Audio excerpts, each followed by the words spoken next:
This article originally appeared on Alternet. About 3.2 million people around the world attended the DC Women's March, one of its satellite marches, according to estimates from 5 of 38.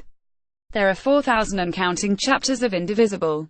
These are encouraging signs for Americans opposed to President Donald Trump and his policies, but many of these newly minted activists are struggling to balance their work for the resistance movement with daily responsibilities.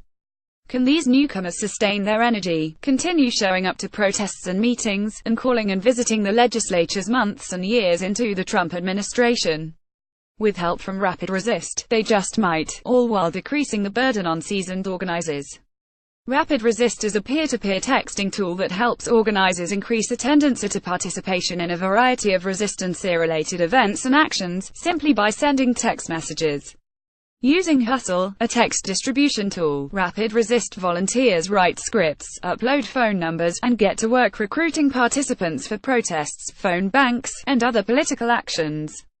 As co-founder Yoni Landau told Alternet, he was inspired to make the tool by grassroots organizing work that was being done in Reno.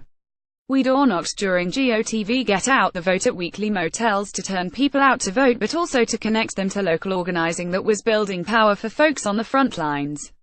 It seemed like a much more fruitful partnership for my friends who wanted to contribute than the usual way blue state volunteers come in to just help with a campaign. Landau and co-founder Jennifer Friedman are former political staffers. Landau worked for the White House Office of Management and Budget, and Friedman was Ohio Regional Organizing Director for Hillary for America and Organizing Fellows Manager for Organizing for America. Now, they want to support organizers on the ground, but in a way that would be duplicative. So they went out and asked organizers how to best do that. Landau and Friedman wanted to make sure they weren't merely covering the same ground as others and instead concentrated on filling in gaps in organizing.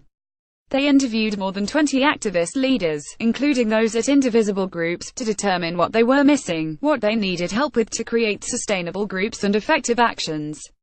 Turnout at events was a constant issue.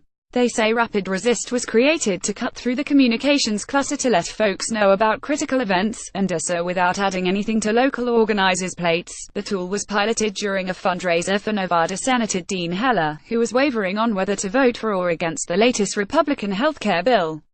Local activists heard about the event just 72 hours ahead of the vote, yet were able to use the platform to send messages to 2,000 people to show up for a protest, encouraging Heller to vote no. Of those 2,000, 69 arrived, and a new platform was born. Rapid Resist is targeted for use in Republican-leaning districts, with a focus on the Senate. As Landau explained, the critical path for Trump to take away Democratic rights goes through the Senate, and we quickly saw that if we could persuade a few key senators, they happen to be Republican, not to go along with his agenda, that would make a difference. Why text messages for Landau? It's all about the one-on-one connection. Text messages are intimate, we're used to receiving them from close friends, and we've been able to have meaningful, disarmed conversations with folks that would be otherwise unreachable. Plus, the reach is often stronger and wider than email. 99% of texts are opened, so even if you don't reach them, they are at least glancing at the message. Feedback from organizers around the country seems to prove his point. Rapid Resist is a great partner in the resistance to help get people out to rallies, Mike Johnson from Indivisible of Arizona said in a statement. He continued, I've had more people show up as a result of Rapid Resist putting out a text a day or so in advance than I do from online postings. Marie Smith from Mainers for Accountable Leadership called Rapid Resist a critical tool for grassroots organizations across the country to mobilize and fight the Trump regime. In the past 3 weeks, Rapid Resist has helped hundreds of Mainers rise up and speak out to Senator Collins.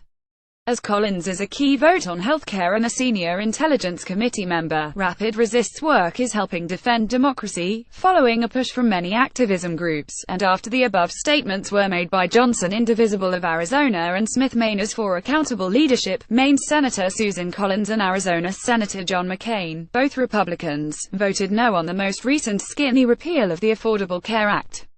The actual Rapid Resist messages are sent by teams of texters, who working with activist organizations, a third of which, according to Landau, are Indivisible groups, text alerts and invitations to events and actions. If the respondent says yes, the texters pass on their information to organizers. So far, Landau reports, the blue area groups that text for us really just found us. They were so hungry for a way to meaningfully contribute that we are struggling to keep up with the demand for texting. It's simple to get started. Rapid Resist has a training program that allows people to set up text banks for their groups, which makes the texting feel more like a party. It is much more fun to sit around and text and drink beers and share successes than to be at a traditional phone bank. So far, the issues the groups have texted for include immigration, women's rights, anti-hate, public education, and Trump-Russia collusion. Prior to the last week of July, their main push was stopping the ACA repeal. While longtime organizers worry about the sustainability of the newer resistance members, Landau and Rapid Resist are committed to supporting the organizers. Landau explained, "The Americans I'm worried about are the leaders that have stepped up to organize. I think the general public will continue to be outraged and to step up if they are asked to do so meaningfully by those they trust. But we've seen leaders burn out because they don't have the support they need."